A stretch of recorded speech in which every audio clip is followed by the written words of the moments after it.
Pemirsa, polusi atau pencemaran khususnya udara telah melanda sejumlah kota besar di tanah air. Salah satu langkah yang diambil pemerintah Provinsi Bali untuk mengatasi persoalan tersebut adalah kewajiban ASN di lingkungan pemerintah Provinsi Bali untuk menggunakan transportasi rendah emisi. Langkah ini diharapkan terrealisasi bukan hanya sebatas wacana.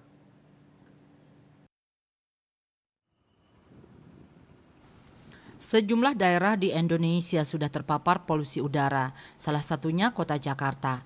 Untuk mengantisipasi polusi udara di Bali, pemerintah Provinsi Bali mengambil langkah baru dalam upaya mewujudkan Bali Net Zero Emission pada tahun 2045.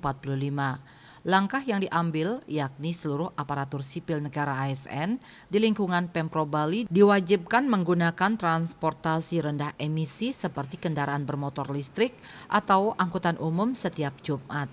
Kebijakan tersebut telah tertuang dalam Surat Edaran SE Gubernur Bali Nomor 8 Tahun 2023 tentang pengurangan emisi karbon melalui penggunaan transportasi ramah lingkungan setiap hari Jumat bagi pegawai di lingkungan pemerintah Provinsi Bali tertanggal 7 Desember 2023.